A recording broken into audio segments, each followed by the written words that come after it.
ಮುಂದಿನ ನಮ್ಮ ಭವಿಷ್ಯದಲ್ಲಿ ಕುಮಾರಣ್ಣ ಅವರು 2028ಕ್ಕೆ ಮುಖ್ಯಮಂತ್ರಿ ಆಗ್ಬೇಕು ಈ ಮೈತ್ರಿ ಸರ್ಕಾರದಲ್ಲಿ ಅಂತಕ್ಕಂಥದ್ದು ನಮ್ಮ ಭಾವನೆ, ನಮ್ಮ ಜನರ ಭಾವನೆ.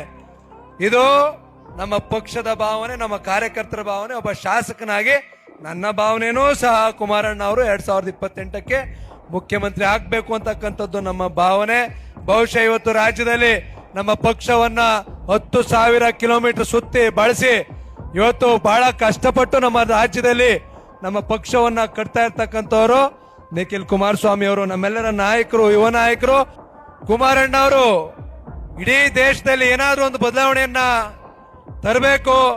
ಅವರು ಕೊಟ್ಟಿರ್ತಕ್ಕಂಥ 2 ದೊಡ್ಡ ದೊಡ್ಡ ಖಾತೆಗಳು, ಉಕ್ಕು ಮತ್ತೆ ಬೃಹತ್ ಕೈಗಾರಿಕಾ ಖಾತೆಗಳು ನೀವು ನೋಡ್ತಾ ಇದ್ದೀರಿ. ಇಡೀ ದೇಶಕ್ಕೆ ಸುತ್ತಾ ಇದ್ದಾರೆ ಕುಮಾರಣ್ಣ ಅವರು. ಇಡೀ ದೇಶದಲ್ಲಿ ಸುತ್ತಿ ಇವತ್ತು ಆಂಧ್ರ ಪ್ರದೇಶದಲ್ಲಿ ವೈಜಾಗ್ನಲ್ಲಿ ಅಲ್ಲಿ ಸ್ಟೀಲ್ ಪ್ಲಾಂಟ್ ಏನ್ ಮುಚ್ಚೋಗಿತ್ತು, ಸುಮಾರು 10,000 ಕುಟುಂಬಗಳಿಗೆ ಇವತ್ತು ದಾರಿದೀಪ ಆಗಿರ್ತಕ್ಕಂಥವ್ರು ನಮ್ಮ ಕುಮಾರಣ್ಣ ಅವರು. ಈ ರಾಜ್ಯದ ಮುಖ್ಯಮಂತ್ರಿಗಳಾಗಿದ್ದಂತ ಸಂದರ್ಭದಲ್ಲಿ ಇಡೀ ರಾಜ್ಯದಲ್ಲಿ 26,000 ಕೋಟಿಯಷ್ಟು ಸಾಲ ಮನ್ನಾ ಮಾಡಿದ್ದಂಥವ್ರು ನಮ್ಮ ಕುಮಾರಣ್ಣ ಅವರು. ಯಾವ ಜಾತಿ, ಯಾವ ಧರ್ಮ, ಯಾವ ಪಕ್ಷ ಏನೂ ಕೇಳಲಿಲ್ಲ. ಎಲ್ಲ ಜಾತಿ, ಎಲ್ಲ ಪಕ್ಷ, ಎಲ್ಲ ಧರ್ಮದವ್ರಿಗೂ ಸಹ ಸಾಲ ಮನ್ನಾ. 3 ಲಕ್ಷ, 2 ಲಕ್ಷ, 1 ಲಕ್ಷ, 25,000ದಿಂದ ಎಲ್ಲ ಮನೆಗಳಿಗೆ ಪ್ರತಿಯೊಬ್ಬ ರೈತನಿಗೂ ಸಹ ಸುಮಾರು ರಾಜ್ಯದ 26,000 ಕೋಟಿಯಷ್ಟು ಸಾಲ ಮನ್ನಾವನ್ನ ಕುಮಾರಣ್ಣ ಅವರು ಮಾಡಿದ್ರು. ನಮ್ಮ ಮೈಸೂರು ಜಿಲ್ಲೆಗೆ 440 ಕೋಟಿಯಷ್ಟು ಸಾಲ ಮನ್ನಾ ಆಗಿರ್ತಕ್ಕಂಥದ್ದು. ಪಿರಿಯಾಪಟ್ಟಣ ತಾಲೂಕು ಒಂದಕ್ಕೆ ಕನಿಷ್ಠ ಪಕ್ಷ 100 ಕೋಟಿ ಸಾಲ ಮನ್ನಾ ಆಗಿದೆ ಕುಮಾರಣ್ಣ ಅವರು ಮುಖ್ಯಮಂತ್ರಿಗಳಾಗಿದ್ದಂತ ಸಂದರ್ಭದಲ್ಲಿ.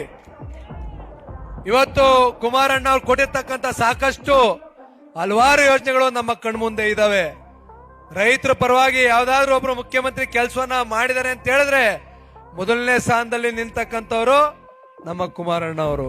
ನಮ್ಮ ದೇಶದ ಕಾಮರ್ಸ್ ಮಿನಿಸ್ಟ್ರು 5 ನಿಮಿಷದ ಮೇಲೆ ಸಮಯ ಕೊಟ್ಟಿರಲಿಲ್ಲ ಯಾವುದೇ ಸಂದರ್ಭದಲ್ಲಿ. ಕುಮಾರಣ್ಣ ಅವರ ಆಫೀಸ್ಗೆ ಬಂದ್ರು. ಅವತ್ತು ಪಿಯೂಷ್ ಗೋಯಲ್ ಅವರು ಕುಮಾರಣ್ಣ ಅವರ ಆಫೀಸ್ಗೆ ಬಂದ್ರು. ಅಲ್ಲಿ ಕೂತು ಸರಿಸುಮಾರು 2 ಗಂಟೆಗಳ ಕಾಲ ಚರ್ಚೆ ಮಾಡಿದ್ವಿ.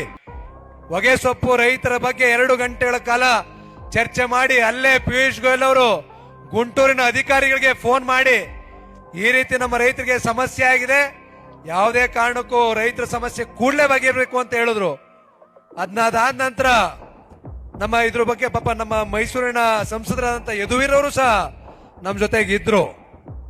ಅದಾದ ನಂತರ ಕಾಮರ್ಸ್ ಸೆಕ್ರೆಟರಿ ಹತ್ರಕ್ಕೆ ನಮ್ಮನ್ನೆಲ್ಲ ಕರ್ಕೊಂಡು ಹೋದ್ರು. ನಿಖಿಲ್ ಕುಮಾರಸ್ವಾಮಿ ಅವರ ನೇತೃತ್ವದಲ್ಲಿ ನಾವೆಲ್ಲರೂ ಸಹ ಹೋದ್ವಿ. ಅಲ್ಲೂ ಸಹ ಬಹಳ ಸ್ಪಷ್ಟವಾಗಿ ನಮ್ಮ ರೈತರ ಸಮಸ್ಯೆಯನ್ನ ಮನವರಿಕೆ ಮಾಡಿಕೊಟ್ವಿ. ಕಳೆದ ವರ್ಷ ಸಮಸ್ಯೆ ಬಗೆಹರಿದಿತ್ತು.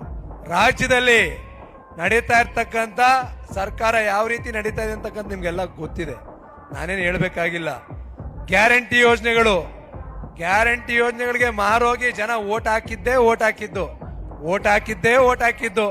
2,000 ರೂಪಾಯಿ 10 ಕೆಜಿ ಅಕ್ಕಿ, ಅದರಲ್ಲೂ 5 ಕೆಜಿ ಸೆಂಟ್ರಲ್ ಗೌರ್ಮೆಂಟ್ ಅಂತ ಮರ್ತೆ ಹೋಗೋರೆ ಜನ.